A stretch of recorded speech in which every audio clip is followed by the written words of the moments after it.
Hi పిల్లలు, కథలు for kids ఛానల్కు స్వాగతం. ఈరోజు ఒక భలే ఫన్నీ కుటుంబ కథ విందాం. అది ఒక ప్రశాంతమైన రాత్రి. అంతా నిశ్శబ్దంగా ఉంది. అందరూ హాయిగా నిద్రపోతున్నారు. ఒక ఇంట్లో మాత్రం ఒక సరదా సాహసం మొదలవ్వబోతోంది. ఈ కథలో మన మొదటి హీరో నాన్న. ఆయన తన గదిలో చారల పైజామా వేసుకుని పెద్ద పొట్టతో గాఢ నిద్రలో ఉన్నారు. అంతేకాదు, ఆయన గురక సౌండైతే గది మొత్తం నిండిపోయింది. సరే, ఇప్పుడు మన కథలో రెండో హీరో వస్తున్నాడు. తన పేరు రాజా. చాలా తెలివైన చిన్న కుక్క. నాన్నగారి గురక శబ్దానికి దాని నిద్ర చెదిరిపోయింది. పాపం రాజాకి ఆ సౌండుతో నిద్రే పట్టట్లేదు. చిరాకుగా ఒక కన్ను తెరిచి చూసింది. నాన్నకు ఒక విచిత్రమైన అలవాటు ఉంది. అదేంటంటే ఆయనకు నిద్రలో నడిచే అలవాటు ఉంది. చూడండి, కళ్ళు మూసుకునే ఉన్నాయి, కాని చేతులిలా ముందుకు చాపి నెమ్మలిగా నడవడం మొదలుపెట్టారు. ఇది చూసిన రాజాకి అసలు ఏమీ అర్థం కాలేదు. అమ్మో, ఈ టైంలో నాన్నగారెక్కడికి వెళ్తున్నారు అని భలే ఆశ్చర్యంగా తల పక్కకు తిప్పి చూసింది. అంతే, నాన్న మెయిన్ డోర్ తీసుకుని బయటకు వెళ్ళిపోయారు. వెంటనే రాజాకి అర్థమైపోయింది, తన యజమానిని ఇలా ఒంటరిగా వదిలేస్తే చాలా ప్రమాదమని. ఇంకేముంది, వెంటనే ఆయన వెనకాలే పరుగుపెట్టింది. బయట రోడ్డుమీద రాత్రిపూట చాలా నిశ్శబ్దంగా ఉంది.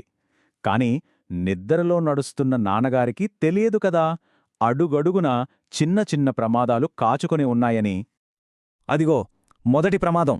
నాన్నగారు చూసుకోకుండా నేరుగా ఒక అరటి తొక్కవైపు నడుస్తున్నారు.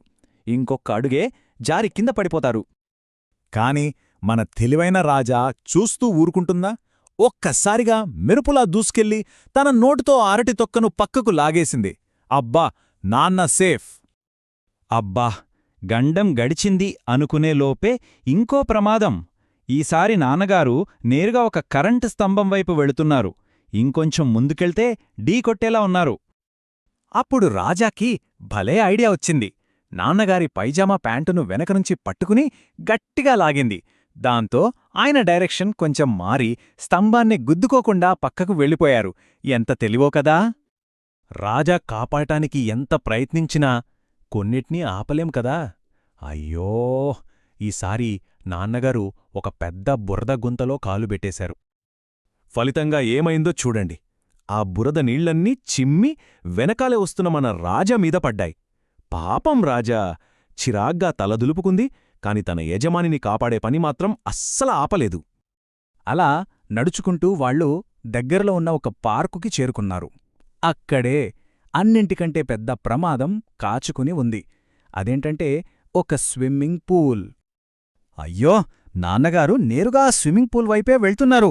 అంచుకు చాలా చాలా దగ్గరగా వచ్చేశారు. ఇంకొక్క అడుగు, అంతే, చల్లటి నీళ్లలో పడిపోతారు. ఈసారి ప్యాంట్ లాగితే సరిపోదు. రాజా కళ్లల్లో భయం కనిపించింది. అయ్యయ్యో, ఇప్పుడు ఏం చేయాలి అని తన చిన్న మెదడుతో చాలా గట్టిగా ఆలోచించడం మొదలుపెట్టింది. అప్పుడే రాజాకి ఒక సూపర్ ఐడియా వచ్చింది. పక్కనే ఉన్న ఒక బరువైన చెక్క బెంచిని చూసింది. ఇంకేముంది, రాజా తన బలమంతా ఉపయోగించి తలతో ఆ బెంచీని గట్టిగా నెట్టింది. నెట్టి సరిగ్గా నాన్నగారి దారికి అడ్డుగా పట్టింది. నాన్న దానికి తగలగానే టక్కున ఆగిపోయారు. హమ్మయ్య, ఎంత పెద్ద ప్రమాదం తప్పిందో!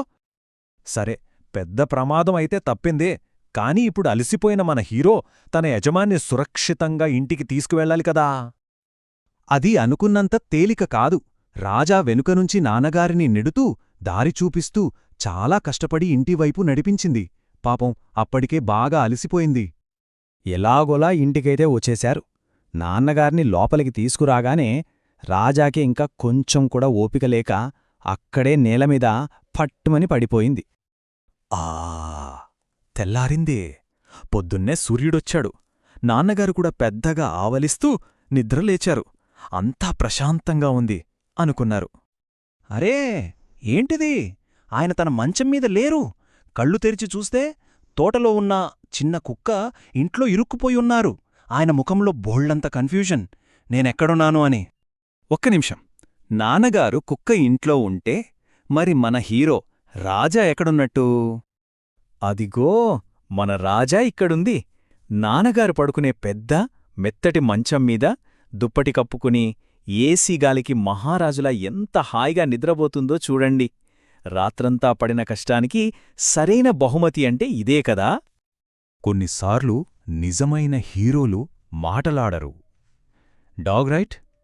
ఇలాంటి సరదా కుటుంబ కథల కోసం కథలు ఫర్ కిడ్స్ ఛానల్ను సబ్స్క్రైబ్ చేయండి.